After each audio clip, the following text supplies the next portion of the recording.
friends, welcome back to my channel Nikitha Priya's Easy English. I am your friend Nikitha Priya and I am here to help you learn English. Friends, ಇವತ್ತಿನ video ತುಂಬಾ ಒಂಥರ special ಆಗಿರುವಂತ video. ಯಾಕಂದ್ರೆ ಇಷ್ಟ ದಿವಸ ನಾನೇನು sentence ಅನ್ನೆಲ್ಲ ಹೇಳ್ಕೊಟ್ಟು ನೀವು ಮಾತಾಡೋದು ಕೂಡ ಕಲ್ತಿದ್ದೀರಾ. ಆದ್ರೆ ಕೆಲವು ಸಿಂಪಲ್ ಆಗಿರುವಂತ ಕನ್ನಡ ಸೆಂಟೆನ್ಸಸ್ ಇದೆಯಲ್ಲ, ಇದನ್ನ ಇಂಗ್ಲಿಷ್ ನಲ್ಲಿ ಹೇಗೆ ಮಾತಾಡಬೇಕು ಅಂತ ಗೊತ್ತಿರೋದಿಲ್ಲ. ಸೊ ನಾನಿದ್ದೀನಿ ನಿಮ್ಗೆ ಹೆಲ್ಪ್ ಮಾಡೋದಕ್ಕೆ. ಡೋಂಟ್ ವರಿ, ಇವತ್ತು ಇದೇ ತರಹ ಕನ್ನಡದ ಸಿಂಪಲ್ ಚಿಕ್ಕ ಸೆಂಟೆನ್ಸಸ್ ಇಂಗ್ಲಿಷ್ ನಲ್ಲಿ ಯಾವ ತರ ಮಾತಾಡಬೇಕು ಅಂತ ಹೇಳ್ಕೊಡ್ತೀನಿ. ಜೊತೆಗೆ ಕೆಲವರಿಗೆ ಓದೋದು ಹೇಗೆ ಅಂತ ಗೊತ್ತಾಗೋದಿಲ್ಲ. ನಾನೀಗ ಕ್ಲಾಸಸ್ ಮಾಡ್ತಾ ಹೋಗ್ತಾ ಇದ್ದೀನಿ, ಓಕೆನಾ, ವಿಡಿಯೋಸ್ ಮಾಡ್ತಾ ಹೋಗ್ತಾ ಇದ್ದೀನಿ. ಆದ್ರೆ ನಾನು ನಿಧಾನವಾಗಿ ಓದೋದು ಹೇಳ್ಕೊಡ್ತಾ ಹೋದ್ರೆ ವಿಡಿಯೋ ತುಂಬಾ ಲೆಂತಿ ಆಗ್ಬಿಡುತ್ತೆ. ಸೊ ಇವತ್ತು ಈ ವಿಡಿಯೋದಲ್ಲಿ ಹೇಗೆ ಓದೋದು ಅಂತ ಹೇಳ್ಕೊಡ್ತೀನಿ. ನನ್ನ ಇನ್ನು ಉಳಿದಿದ್ದ ವಿಡಿಯೋ ಹಿಂದೆ ಮಾಡಿರೋವು, ಮುಂದೆ ಮಾಡುವಂಥವು, ಇದನ್ನ ನೀವು ಹೇಗೆ ಓದ್ಬೇಕು ಅಂತ ಪ್ರಾಕ್ಟೀಸ್ ಮಾಡ್ಕೊಳ್ಳಿ. ಆಮೇಲೆ ಅದನ್ನ ಪಾಸ್ ಮಾಡಿ ಅದನ್ನ ಒಂದು 5 times ರಿಪೀಟ್ ಮಾಡಿ ಫಾಸ್ಟ್ ಆಗಿ ಮಾತಾಡೋದನ್ನ, ಫಾಸ್ಟ್ ಆಗಿ ಹೇಳೋದನ್ನ ಅಭ್ಯಾಸ ಮಾಡ್ಕೊಳ್ಳಿ. ಓಕೆ, ನಾನು ಮುಂದೆ ಎಕ್ಸಾಂಪಲ್ ತೋರಿಸ್ತೀನಿ ಹೇಗೆ ಅದು ಪ್ರಾಕ್ಟೀಸ್ ಮಾಡ್ಬೇಕು, ಹೇಗೆ ಫಾಸ್ಟ್ ಆಗಿ ಮಾತಾಡ್ಬೇಕು ಅಂತ. ಇವಾಗ ಸೆಂಟೆನ್ಸಸ್ ನ ಸ್ಟಾರ್ಟ್ ಮಾಡೋಣ. ಮೊದಲನೇ ಸೆಂಟೆನ್ಸ್, ನೀವು ಹೇಗಿದ್ದೀರಾ ಅಂತ ಕೇಳ್ತೀವಿ ಕನ್ನಡದಲ್ಲಿ. ಇದು ಸಿಂಪಲ್ ಚಿಕ್ಕ ಸೆಂಟೆನ್ಸ್ ಅಲ್ವಾ. ಇಂಗ್ಲಿಷ್ ನಲ್ಲಿ ಎಲ್ಲರಿಗೂ ಗೊತ್ತು, ಕೆಲವರಿಗೆ ಗೊತ್ತಿರಲ್ಲ. ಗೊತ್ತಿರೋರು ಇನ್ ಸ್ವಲ್ಪ ಪ್ರಾಕ್ಟೀಸ್ ಮಾಡಿ, ಓಕೆನಾ. ಹೌ ಆರ್ ಯು ಇದಕ್ಕೆ ಉತ್ತರ ನಾನು ತುಂಬಾ ಚೆನ್ನಾಗಿದ್ದೀನಿ ಅಂತ ಹೇಳ್ತೀವಿ, ಅಥವಾ ನಾನು ಸೂಪರ್ ಆಗಿದ್ದೀನಿ ಅಂತ ಹೇಳ್ತೀವಿ. ಇಂಗ್ಲಿಷ್ ನಲ್ಲಿ ಇದನ್ನ ಎಕ್ಸಲೆಂಟ್ EXCE ಬರುತ್ತಲ್ಲ, EXCELLENT ಲೆಂಟ್, ಎಕ್ಸಲೆಂಟ್. ಹೀಗೆ ನೀವು ಸ್ಟ್ರೆಸ್ ಮಾಡಿ ಓದ್ಬೇಕಾಗುತ್ತೆ. ಇಲ್ಲಿ ಡಬಲ್ ಎಲ್ ಬಂದಿರೋದಕ್ಕೆ ಲೆ ಅಂತ ಪ್ರೆಸ್ ಮಾಡಿದ್ವಿ ನಾವು. ಎಕ್ಸಲೆಂಟ್, ಓಕೆನಾ. ಈಗ ಎಕ್ಸಲೆಂಟ್ ಅಂತ ನೀವು ಇದೇ ರೀತಿ ನಿಧಾನವಾಗಿ ಹೇಳ್ತಾ ಬಂದಾಗ ನಿಮಗೆ ಸರಾಗವಾಗಿ ಮಾತಾಡೋದಕ್ಕೆ ಸ್ಟಾರ್ಟ್ ಮಾಡ್ತೀರಾ. ಈಗ ನೆಕ್ಸ್ಟ್ ಸೆಂಟೆನ್ಸ್ ಯಾವುದು ಅಂತ ಹೇಳ್ತೀನಿ. How are you? ಎಕ್ಸಲೆಂಟ್. ಇಷ್ಟ ಹೇಳಿದ್ವಿ, ಅವ್ರಿಗೂ ಕೇಳಬೇಕು ಅಲ್ವಾ. ಆವಾಗ ಮತ್ತೆ ನೀವು ಅಂತ ಕೇಳ್ತೀವಿ ಇಂಗ್ಲಿಷ್ ನಲ್ಲಿ. ಅಂಡ್ ಯು ಅದಕ್ಕೆ ಮತ್ತೆ ಉತ್ತರ ಕೊಡ್ಬೇಕಾಗತ್ತೆ. ನೀವ್ ಹೇಗಿದ್ದೀರಾ? ಅಂಡ್ ಯು ಅಂತ ಕೇಳಿದ್ವಿ. ಈಗ ಯಾರೇ ಆಗ್ಲಿ ನೀವು ಅಂಡ್ ಯು ಅಂತ ಕೇಳಿದಾಗ ಅವ್ರು ರಿಪ್ಲೈ ಮಾಡ್ತಾರೆ. ಅಕಸ್ಮಾತ್ ಬೇರೆ ನಿಮಗೆ ಅಂಡ್ ಯು ಅಂತ ಕೇಳಿದಾಗ ನೀವು ರಿಪ್ಲೈ ಮಾಡ್ಬೇಕಲ್ವಾ. ಅದಕ್ಕೆ ನೀವು ಇಂಗ್ಲಿಷ್ ನಲ್ಲಿ ಹೀಗೆ ಹೇಳಿ, I am also fine. ಅಂದ್ರೆ I am also fine. ಮತ್ತೇನ್ ಸಮಾಚಾರ ಹೀಗೆ ಕೇಳ್ತೀವಲ್ವಾ. ಮಾತಾಡ್ತಾ ಸ್ವಲ್ಪ ಸುಮ್ಮನಾದಾಗ ಮತ್ತೆ ಇನ್ನೇನ್ ಸಮಾಚಾರ ಅಂತ ಕೇಳ್ತೀವಿ. ಇಂಗ್ಲಿಷ್ ನಲ್ಲಿ ವಾಟ್ಸ್ಆಪ್ ನಾವು ಯೂಸ್ ಮಾಡ್ತೀವಲ್ಲ ಆಪ್, ಅದಲ್ಲ, ಇದು ವಾಟ್ಸ್ಆಪ್. ಮತ್ತೇನ್ ಸಮಾಚಾರ ಅನ್ನಕ್ಕೆ ವಾಟ್ಸ್ ಅಪ್, UP ಅಪ್ ಆಗುತ್ತೆ. ವಾಟ್ಸ್ಆಪ್. ಓಕೆ, ಇವಾಗ ಇನ್ನು ಮುಂದೆ ಹೇಳ್ತೀನಿ ಯಾವ ತರ ಪ್ರಾಕ್ಟೀಸ್ ಮಾಡಬೇಕು, ಯಾವ ತರ ಫಾಸ್ಟ್ ಆಗಿ ಪ್ರೊನೌನ್ಸ್ ಮಾಡಬೇಕು ಅಂತ. ಈಗ ನೆಕ್ಸ್ಟ್ ಸೆಂಟೆನ್ಸ್ ಮೂವ್ ಆಗೋಣ. ಏನೂ ಇಲ್ಲ, ನಥಿಂಗ್. NO ಅಂದ್ರೆ ನೋ ಆಗುತ್ತೆ, ಆದ್ರೆ ಇಲ್ಲಿ ನೋ ಥಿಂಗ್ ಅಂತ ನಾವು ಬಳಸೋದಿಲ್ಲ. NOTHING ಇದನ್ನ ನಥಿಂಗ್ ಅಂತ ನಾವು ಪ್ರೊನೌನ್ಸ್ ಮಾಡ್ತೀವಿ, ನಥಿಂಗ್ ಅಂತ ಓದ್ತೀವಿ. ಓಕೆ, ಎಲ್ಲವೂ ಚೆನ್ನಾಗಿದೆ. Everything is fine. ಇದನ್ನ ತೆಗೆದುಕೊಳ್ಳಿ. Take this ಅಂತ ನಾವು ಪ್ರೊನೌನ್ಸ್ ಮಾಡ್ತೀವಿ. ಯಾರಾದ್ರೂ ಏನಾದ್ರೂ ಮಾತಾಡಿದಾಗ ತುಂಬಾ ಒಳ್ಳೇದಾಯ್ತು ಬಿಡು ಅಂತ ಹೇಳ್ತೀವಲ್ಲ, ಇದನ್ನ ಇಂಗ್ಲಿಷ್ ನಲ್ಲಿ ಅಂದ್ರೆ ತುಂಬಾ ಒಳ್ಳೇದಾಯ್ತು ಅನ್ನೋದಿಕ್ಕೆ ಇಂಗ್ಲಿಷ್ ನಲ್ಲಿ ವೆರಿ ವೆಲ್ VERY, ಅದನ್ನ ವಿರಿ ಅಂತ ಹೇಳೋದಿಲ್ಲ, ವೆರಿ ವೆಲ್ WELL ವೆಲ್ ಅಂತ ನಾವು ಹೇಳ್ತೀವಿ, ಅದನ್ನ ಓದ್ತೀವಿ. ಈಗ ಯಾರಾದ್ರೂ ನಿಮಗೆ ಏನಾದ್ರೂ ಮತ್ತೆ ಬೇಕಾ ಅಂತ ಕೇಳಬಹುದು, ಅಥವಾ ಎಲ್ಲಾದ್ರೂ ಹೋಟೆಲಿಗೆ ಹೋಗಿರ್ತೀವಿ, ಟೀ ಕಾಫಿ ಎಲ್ಲ ಕುಡಿದ್ಮೇಲೆ ಮತ್ತೆ ಬೇರೆ ಏನಾದ್ರೂ ಬೇಕಾ ಅಂತ ಕೇಳ್ತಾರಲ್ವಾ. ಬೇರೆ ಏನಾದ್ರೂ ಅಥವಾ ಮತ್ತೆ ಏನಾದ್ರೂ ಅಂತ ಹೇಳೋದಿಕ್ಕೆ ಇಂಗ್ಲಿಷ್ ನಲ್ಲಿ ಎನಿಥಿಂಗ್ ಎಲ್ಸ್ ಹೀಗೆ ನಾವು ಓದ್ತೀವಿ. ಇನ್ನೇನು ಇಲ್ಲ ಅಥವಾ ಹೆಚ್ಚೇನು ಇಲ್ಲ ಅಂತ ಹೇಳೋದಕ್ಕೆ ಇಂಗ್ಲಿಷ್ ನಲ್ಲಿ ನಥಿಂಗ್ ಮೋರ್, ನಥಿಂಗ್ ಮೋರ್. ಸ್ವಲ್ಪ, ಜಸ್ಟ್ ಇದು ಸ್ವಲ್ಪ ಅನ್ನೋ ವರ್ಡ್ ನ ಇಂಗ್ಲಿಷ್ ನಲ್ಲಿ just a little, just a little. ಈಗ ಯಾರಾದ್ರೂ ಇನ್ ಸ್ವಲ್ಪ ಬೇಕಾ ಅಂತ ಕೇಳಿದಾಗ ಹಾ ಸ್ವಲ್ಪ ಅಂತ ಹೇಳ್ತೀವಲ್ಲ, ಅದನ್ನ ಇಂಗ್ಲಿಷ್ ನಲ್ಲಿ ಜಸ್ಟ್ ಅ ಲಿಟಲ್ ಅಂತ ನಾವು ಹೇಳ್ತೀವಿ. ಇದನ್ನ ಓದೋದು ಕೂಡ ಜಸ್ಟ್ ಅ ಲಿಟಲ್ ಅಂತ ಓದಿ. ನನ್ನ ನೋಡು ಅಥವಾ ನನ್ನನ್ನು ನೋಡು, ಇಂಗ್ಲಿಷ್ ನಲ್ಲಿ look at me, look at me. ಅಲ್ಲೇ ಇರು, ಇಂಗ್ಲಿಷ್ ನಲ್ಲಿ ಸ್ಟೇ ದೇರ್, ಸ್ಟೇ ದೇರ್. ಕೆಲವು ಸಲ ಯಾರಾದ್ರೂ ಏನಾದ್ರೂ ಹೇಳಿದಾಗ ನಾವು ಬೇಜಾರಾದಾಗ ಏನು ಬೇಕಿಲ್ಲ ಅಂತ ಹೇಳ್ತೀವಿ ಅಥವಾ ಅಗತ್ಯವಿಲ್ಲ ಅಂತ ಹೇಳ್ತೀವಲ್ವಾ, ಇಂಗ್ಲಿಷ್ ನಲ್ಲಿ ನೋ ನೀಡ್, ನೋ ನೀಡ್ ಅಂತ ಹೇಳ್ತೀವಿ. ಅಗತ್ಯವಿಲ್ಲ ಅಥವಾ ಬೇಕಾಗಿಲ್ಲ ಅಥವಾ ಏನೂ ಬೇಕಿಲ್ಲ ಅನ್ನೋದಕ್ಕೆ ನೋ ನೀಡ್ ಅಂತ ಯೂಸ್ ಮಾಡ್ತೀವಿ. ಸೇರಿಗೆ ಸವಾ ಸೇರು ಅಂತ ಹೇಳ್ತೀವಲ್ಲ, ಅಂದ್ರೆ ನಮಗೆ ಯಾರಾದ್ರೂ ಹರ್ಟ್ ಮಾಡ್ತಾರೆ, ಸೊ ನಾವು ಅವರಿಗೆ ಹರ್ಟ್ ಬ್ಯಾಕ್ ಮಾಡ್ಬೇಕಾಗುತ್ತೆ. ಅಂದ್ರೆ ಸೇಡು ಅಂತ ಅಲ್ಲ, ಅವ್ರು ನಮಗೆ ಹಾಗೆ ಮಾಡಿದ್ರು ಅಂತ ನಾವು ಸಣ್ಣ ಪುಟ್ಟ ಹೀಗೆ ಮಾಡ್ಬೇಕು ಅಂತ ನಮಗೆ ಫೀಲ್ ಆಗ್ತಾ ಇರುತ್ತೆ. ಅದಕ್ಕೆ ಇಂಗ್ಲಿಷ್ ನಲ್ಲಿ ಒಂದು ವರ್ಡ್ ಇದೆ, ತುಂಬಾ ಬ್ಯೂಟಿಫುಲ್ ವರ್ಡ್. ಅದಕ್ಕೆ ಟಿಟ್ ಫಾರ್ ಟ್ಯಾಟ್ ಅಂತ ಹೇಳ್ತೀವಿ. ಟಿಟ್ ಫಾರ್ ಟ್ಯಾಟ್ ನೋಡಿ ಎಷ್ಟು ಬ್ಯೂಟಿಫುಲ್ ಆಗಿದೆ, ಇನ್ನು ಈಸಿಯಾಗಿ ನೆನ್ಪಿಟ್ಕೋಬಹುದು. Tit for tat, tit tat ಇದನ್ನ ನೆನ್ಪಿಟ್ಕೊಳ್ಳಿ, ಮಧ್ಯ ಫಾರ್ ಅಂತ ಬರುತ್ತೆ. ಟಿಟ್ ಫಾರ್ ಟ್ಯಾಟ್ ಅಂತ ನೀವು ಈಸಿಯಾಗಿ ಅದನ್ನು ಓದ್ಲೂಬಹುದು, ಈಸಿಯಾಗಿ ಮಾತಾಡ್ಲೂಬಹುದು. ನನ್ನನ್ನು ನಂಬು ಅಥವಾ ನನ್ನನ್ನ ನಂಬು, ಇದು ನಾನಾಗ್ಲೇ ಈ ಸೆಂಟೆನ್ಸ್ ನಾನು ನನ್ನ ಪ್ರೀವಿಯಸ್ ವಿಡಿಯೋಸ್ ಅಲ್ಲಿ ಯೂಸ್ ಮಾಡಿದೀನಿ. ಇಂಗ್ಲಿಷ್ ಅಲ್ಲಿ ಏನ್ ಹೇಳ್ತಾರೆ ಹೇಳಿ? ನಿಮಗೆ ಅಕಸ್ಮಾತ್ ಗೊತ್ತಿದ್ರೆ, ನೀವು ಪ್ರಾಕ್ಟೀಸ್ ಮಾಡ್ತಿದ್ರೆ ನಿಮಗೆ ಇದ್ರ ಉತ್ತರ ಅಂತೂ ಗೊತ್ತಿರುತ್ತೆ. ಏನ್ ಹೇಳಿ?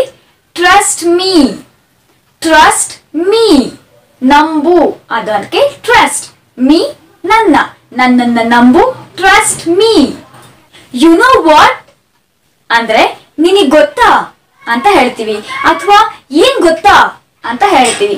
ಈಗ ಯಾರತ್ರ ನಾವು ಮಾತಾಡ್ಬೇಕು ಅಂದ್ರೆ ಇದು ನಿನಗ್ ಗೊತ್ತಾ ಅಂತ ಕೇಳ್ತೀವಿ, ಅಥವಾ ನಿನಗ್ ಗೊತ್ತಾ ಅಲ್ಲಿ ಹಾಗಾಯ್ತು ಹೀಗಾಯ್ತು ಅಂತ ಹೇಳ್ತೀವಿ. ಅದನ್ನ ಸ್ಟಾರ್ಟಿಂಗ್ ನಲ್ಲಿ ನಿನಗ್ ಗೊತ್ತಾ ಅಂತ ಕೇಳುವಾಗ ಅಥವಾ ಇದನ್ನ ಏನ್ ಗೊತ್ತಾ ಅಂತ ಹೇಳುವಾಗ you know what, you know what ಅಂತ ನಾವು ಇದನ್ನ ಓದ್ತೀವಿ, ಇದನ್ನ ಹೇಳ್ತೀವಿ. ವೈ ನಾಟ್ ಯಾಕಿಲ್ಲ? ಈಗ ಯಾರಾದ್ರೂ ನಮಗೆ ಏನಾದ್ರು ವಾಚ್ ಏನಾದ್ರು ಕೇಳ್ತಾರೆ ಅಂತ ಅನ್ಕೊಳ್ಳಿ, ಹಾ ಅಫ್ಕೋರ್ಸ್ ತಗೋ, ವೈ ನಾಟ್ ಅಂತ ಹೇಳ್ತೀವಿ. ಅಂದ್ರೆ ಹಾ ಯಾಕಿಲ್ಲ, ಕೊಡ್ತೀನಿ ತಗೋ ಅಂತ ಹೇಳ್ತೀವಲ್ಲ. ಸೊ ಇದನ್ನ ಇಂಗ್ಲಿಷ್ ನಲ್ಲಿ ಯಾಕಿಲ್ಲ ಅಂತ ಹೇಳೋದಕ್ಕೆ ಇಂಗ್ಲಿಷ್ ನಲ್ಲಿ ವೈ ನಾಟ್, ವೈ ನಾಟ್. ಖಂಡಿತವಾಗಿ ಇಂಗ್ಲಿಷ್ ನಲ್ಲಿ ಅಫ್ಕೋರ್ಸ್, ಅಫ್ಕೋರ್ಸ್. ತುಂಬಾ ಜನಕ್ಕೆ ಅಫ್ಕೋರ್ಸ್ ಅಂದ್ರೆ ಏನು ಅಂತ ಗೊತ್ತಿರೋದಿಲ್ಲ. ಈಗ ಒಂದು ಸೆಂಟೆನ್ಸ್ ನಾನು ನಿಮಗೆ ಹೇಳ್ತೇನೆ ಎಕ್ಸಾಂಪಲ್ಗೆ. ಈ ಕೆಲಸ ಮಾಡ್ತೀಯಾ ನೀನು ಅಂತ ಕೇಳಿದಾಗ ಖಂಡಿತ ನಾನು ಮಾಡ್ತೀನಿ ಅಂತ ಹೇಳ್ತೀರಾ. ಇಂಗ್ಲಿಷ್ ನಲ್ಲಿ ಅಫ್ಕೋರ್ಸ್ ಐ ಡೂ ಅಥವಾ ಅಫ್ಕೋರ್ಸ್ ಅಂತ ನೀವು ಹೇಳ್ಬೋದು. ಸಿಂಪಲ್ ಆಗಿ ಅಫ್ಕೋರ್ಸ್ ಅಂತಾನೆ ಹೇಳ್ಬೋದು, ಅಥವಾ ಸೆಂಟೆನ್ಸಸ್ ಜೊತೆಗೆ ಅಫ್ಕೋರ್ಸ್ ಅಂತಾನು ಫಸ್ಟ್ ನೀವು ಆಡ್ ಮಾಡ್ಕೊಂಡು ಸೆಂಟೆನ್ಸ್ ಕಂಪ್ಲೀಟ್ ಮಾಡ್ಬೋದು. ಗೊತ್ತಾಯ್ತಲ್ವಾ? ಅಫ್ಕೋರ್ಸ್ ಅರ್ಥ ಏನು ಅಂದ್ರೆ ಕನ್ನಡದಲ್ಲಿ ಖಂಡಿತವಾಗಿ ಅಂತ, ಅಥವಾ ನಾನು ಖಂಡಿತವಾಗಿ ಮಾಡ್ತೀನಿ ಅಂತ ಹೇಳೋದಕ್ಕೆ ಅಫ್ಕೋರ್ಸ್ ಅಂತ ಯೂಸ್ ಮಾಡ್ತೀವಿ. OF of course. ಇದನ್ನ ಹಾಕೋ ಇಂಗ್ಲಿಷ್ ನಲ್ಲಿ where this, where this. Where ಅಂದ್ರೆ ಹಾಕೋ, ದಿಸ್ ಅಂದ್ರೆ ಇದು. ಆದ್ರೆ ಎಲ್ಲ ಸೆಂಟೆನ್ಸಸ್ ನಮ್ಗೆ ಇಂಗ್ಲಿಷ್ ನಲ್ಲಿ ಎಕ್ಸಾಕ್ಟ್ ಟ್ರಾನ್ಸ್ಲೇಟ್ ನಾವು ಮಾಡಕ್ ಹೋದ್ರೆ ಕೆಟ್ಟು ಹೋಗ್ಬಿಡುತ್ತೆ. ಕನ್ನಡ ಏನ್ ಮಾತಾಡ್ತೀವಲ್ಲ ಅದನ್ನ ಎಕ್ಸಾಕ್ಟ್ ಅದೇ ಪ್ಲೇಸ್ ಅಲ್ಲಿ ಇಂಗ್ಲಿಷ್ ವರ್ಡ್ಸ್ ಹಾಕ್ತಾ ಹೋದ್ರೆ ತಪ್ಪಾಗುತ್ತೆ. ಅದಕ್ಕೋಸ್ಕರ ಇದು ಕೆಲವು ಟ್ರಿಕ್ಸ್ ಇದಾವೆ. ಆ ಟ್ರಿಕ್ಸ್ ನಾನು ಮುಂದಿನ ವಿಡಿಯೋ ಮಾಡ್ತೀನಿ ಹೇಗ್ ಮಾತಾಡ್ಬೇಕು ಅಂತ. ಈ ಸದ್ಯಕ್ಕೆ ಬಿಗಿನರ್ಸ್ ಗೋಸ್ಕರ ಸಿಂಪಲ್ ಆಗಿರುವಂತಹ ನಾನು ಸಣ್ಣ ಸಣ್ಣ ಸೆಂಟೆನ್ಸ್ ತಗೊಂಡು ನಾನು ನಿಮಗೆ ಹೇಳ್ಕೊಡ್ತಾ ಇದ್ದೀನಿ. ಸೊ ಇದನ್ನ ಹಾಕೋ ಅನ್ನೋದಕ್ಕೆ ವೇರ್ ದಿಸ್ ಅಂದ್ರೆ ಇದನ್ನ ಹಾಕೊಂಡು ನೋಡು ಅಂತ ಹೇಳೋದಕ್ಕೆ ವೇರ್ ದಿಸ್ ಅಂತ ನಾನಿಲ್ಲಿ ಯೂಸ್ ಮಾಡಿದೆ. ಇದು ಚೆನ್ನಾಗಿದೆ, ದಿಸ್ ಒನ್ ಇಸ್ ನೈಸ್ ಅಂದ್ರೆ ಈಗ ಇಯರಿಂಗ್ಸ್ ನೋಡಕ್ ಹೋಗಿರ್ತೀವಿ. ಎಕ್ಸಾಂಪಲ್, ಇಯರಿಂಗ್ಸ್ ಎಲ್ಲ ತುಂಬಾ ಹಾಕಿರ್ತಾರೆ, ಯಾವ್ದೋ ಒಂದು ನಮಗೆ ಇಷ್ಟ ಆಗುತ್ತೆ. ಅವಾಗ ನೀವು ಶಾಪ್ ಕೀಪರ್ಗೆ ಅಥವಾ ನಿಮ್ಮ ಫ್ರೆಂಡಿಗೆ ಹೇಳ್ಬೇಕಾಗುತ್ತೆ ಇದು ಚೆನ್ನಾಗಿದೆ ಅಂತ ಹೇಳ್ತೀರಾ. ಅದನ್ನ ಇಂಗ್ಲಿಷ್ ನಲ್ಲಿ ದಿಸ್ ಒನ್ ಈಸ್ ನೈಸ್ ಅಂತ ಹೇಳ್ತೀರಾ. This one is nice, this one is nice okay, ಇವಾಗ ದಿಸ್ ಒನ್ ಈಸ್ ನೈಸ್ ಅಂತ ಹೇಳಿದೆ. ಈಗ ಹೇಗೆ ಪ್ರಾಕ್ಟೀಸ್ ಮಾಡಬೇಕು ಅಂತ ಹೇಳ್ತೀನಿ ನಾನು ನಿಮಗೆ. This one is nice, this one is nice. ಈ ತರ ನೀವು ಸ್ಲೋ ಆಗಿ ಒಂದು 5 ಟೈಮ್ಸ್ ಹೇಳ್ಕೊಳ್ಳಿ, ನಿಮಗೆ ಬಂದ್ಬಿಡುತ್ತೆ. ಆವಾಗ this one is nice, this one is nice, ಹೀಗೆ ನೀವು ಫಾಸ್ಟ್ ಆಗಿ ಹೇಳ್ಬೋದು. ಈಗ ಇನ್ನೊಂದು ಸೆಂಟೆನ್ಸ್ ಹೇಳ್ತೀನಿ. ಹೌ ಆರ್ ಯು ಅಂದ್ರೆ ಫಸ್ಟ್ ಸೆಂಟೆನ್ಸ್ ಹೇಳಿದ್ನಲ್ಲ, ನೀವು ಹೇಗಿದ್ದೀರಾ ಅಂತ. ಹೌ ಆರ್ ಯು ಅಂತ ಯೂಸ್ ಮಾಡಿದೆ. ಇದನ್ನ 5 ಟೈಮ್ಸ್ ರಿಪೀಟ್ ಮಾಡಿ. How are you, how are you ಅಂತ 5 ಟೈಮ್ಸ್ ರಿಪೀಟ್ ಮಾಡಿದ್ಮೇಲೆ ನಿಮಗದು ಬಂದ್ಬಿಡುತ್ತೆ. ಓಕೆ, ಆವಾಗ how are you, how are you ನೋಡಿ, ಹೌ ಆರ್ ಯು ಅಂತ ನಾವು ಯೂಸ್ ಮಾಡಲ್ಲ. ಹೌ ಆರ್ ಯು ಸ್ಟ್ಯಾಂಡರ್ಡ್ ಆಗಿ ಒಂಥರ ಕ್ಲಾಸಿಕ್ ಆಗಿ ತುಂಬಾ ಚೆನ್ನಾಗಿರುತ್ತೆ. ಹೀಗೆ 5 ಟೈಮ್ಸ್ ರಿಪೀಟ್ ಮಾಡಿ ಅಂಡ್ ಫಾಸ್ಟ್ ಆಗಿ ಮಾತಾಡೋದಕ್ಕೆ ಟ್ರೈ ಮಾಡಿ. ತುಂಬಾ ಚೆನ್ನಾಗಿರುತ್ತೆ, ತುಂಬಾ ಚೆನ್ನಾಗಿ ಆಕ್ಸೆಂಟ್ ಕೂಡ ತುಂಬಾ ಚೆನ್ನಾಗಿ ಬರುತ್ತೆ ಅಂಡ್ ತುಂಬಾ ಚೆನ್ನಾಗಿ ಇಂಪ್ರೆಸ್ ಕೂಡ ಮಾಡ್ತೀರಾ ನೀವು. ಎಚ್ಚರಿಕೆಯಿಂದ ಅಥವಾ ಹುಷಾರು ಅಂತೀವಲ್ಲ ಇಂಗ್ಲಿಷ್ ನಲ್ಲಿ, ಕೇರ್ಫುಲಿ. ಈಗ ಏನಾದ್ರೂ ಒಂದು ಟಿವಿ ಇವೇನೋ ಶಿಫ್ಟ್ ಮಾಡ್ತಾ ಇರ್ತೀವಿ, ಈ ರೂಮಿಂದ ಆ ರೂಮಿಗೆ ಅಥವಾ ಈ ಮನೆಯಿಂದ ಆ ಮನೆಗೆ, ಆವಾಗ ಹುಷಾರಪ್ಪ ಅಂತ ಹೇಳ್ತೀವಲ್ಲ, ಅಂದ್ರೆ ಹುಷಾರಾಗಿ ತಗೊಂಡೋಗು ಅನ್ನೋದಿಕ್ಕೆ ಅಥವಾ ಎಚ್ಚರವಾಗಿ ತಗೊಂಡೋಗು ಅನ್ನೋದಿಕ್ಕೆ ಕೇರ್ಫುಲಿ. ಸಾಕಿಷ್ಟು. ಕೇರ್ಫುಲಿ ಅಂದ್ರೆ ಏನು? ಹುಷಾರಾಗಿ ಇದನ್ನ ತಗೊಂಡು ಹೋಗು ಅಂತ ಅರ್ಥ. ಅಂದ್ರೆ ಅದು ಬೆಲೆ ಬಾಳುವ ವಸ್ತು ಅಥವಾ ಗ್ಲಾಸ್ ಐಟಮ್, ಅದು ಏನು ಡ್ಯಾಮೇಜ್ ಆಗ್ಬಾರ್ದು ಅಂತ ಕಂಪ್ಲೀಟ್ ಆಗಿ ಈ ಒಂದು ವರ್ಡ್ ಅಲ್ಲಿ ಅರ್ಥ ಬಂದ್ಬಿಡುತ್ತೆ. ಕೇರ್ಫುಲಿ, ಕೇರ್ಫುಲಿ, CARE ಕೇರ್ ಬರುತ್ತೆ, FULLY ಫುಲ್ಲಿ ಬರುತ್ತೆ. ಅದು ಜಾಯಿನ್ ಮಾಡಿದ್ರೆ ಕೇರ್ಫುಲಿ ಅಂತ ಒಂದು ವರ್ಡ್ ಆಗುತ್ತೆ. ಫಾಸ್ಟ್ ಆಗಿ ಹೇಳ್ಬೇಕು ಅಂದ್ರೆ ಕೇರ್ಫುಲಿ ಹೀಗೆ ಹೇಳ್ಬೋದು. ಈಗ ನೆಕ್ಸ್ಟ್ ಸೆಂಟೆನ್ಸ್ ಮೂವ್ ಆಗೋಣ. ಈಗ ಯಾರಾದ್ರೂ ನಿಮಗೆ ಏನಾದ್ರೂ ಬೈದಿರ್ತಾರೆ, ನೀವು ರೇಗಾಡ್ತಾ ಇರ್ತೀರಾ, ಅವಾಗ 3ನೇ ಪರ್ಸನ್ ಅಂದ್ರೆ 3rd ಪರ್ಸನ್ ನಿಮಗೆ ಬಂದು ಸಮಾಧಾನ ಮಾಡ್ಬೇಕು. ಅವಾಗ ಸುಲಭವಾಗಿ ತಗೊಳ್ಳೋ ಅಂತ ಹೇಳ್ತಾರೆ, ಅಥವಾ ಅಷ್ಟೊಂದು ತಲೆ ಕೆಡ್ಸ್ಕೋಬೇಕ ಬೇಡ, ಸುಲಭವಾಗಿ ತಗೋ, ಈಸಿಯಾಗಿ ತಗೋ ಅಂತ ಹೇಳ್ತಾರೆ. ಇಂಗ್ಲಿಷ್ ನಲ್ಲಿ take it easy, take it easy ಅಂದ್ರೆ ಕೆಲವು ಸಲ ಏನಾದ್ರೂ ಆದಾಗ ಸಾರಿ ಅಂತ ಕೇಳಲ್ಲ, ಟೇಕ್ ಇಟ್ ಈಸಿ ಅಂದ್ಬಿಡ್ತಾರೆ. ಇದು ಸ್ವಲ್ಪ ಲೇಟೆಸ್ಟ್ ಆಗಿರೋಂಥದ್ದು. ಕೆಲವರು ಸಾರಿ ಅನ್ನೋದಲ್ಲ, ಟೇಕ್ ಇಟ್ ಈಸಿ ಅಂದ್ಬಿಡ್ತಾರೆ. ನೀವು ಅದೇ ತರ ಹೇಳ್ಬೋದು. ಏನಾದ್ರೂ ಒಂದು ದೊಡ್ಡ ಇಶ್ಯೂ ಆಗಿರುತ್ತೆ ಅಥವಾ ಟೇಕ್ ಇಟ್ ಈಸಿ ಅಂತ ಹೇಳ್ಬೋದು.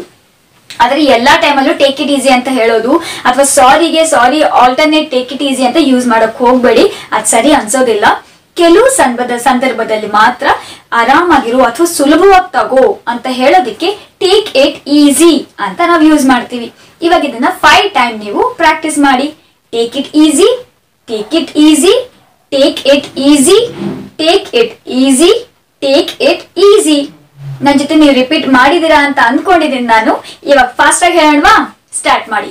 Take it easy, take it easy. ನೋಡಿ ಎಷ್ಟು ಫಾಸ್ಟ್ ಆಗಿ ಬಂತು ಅಲ್ವಾ?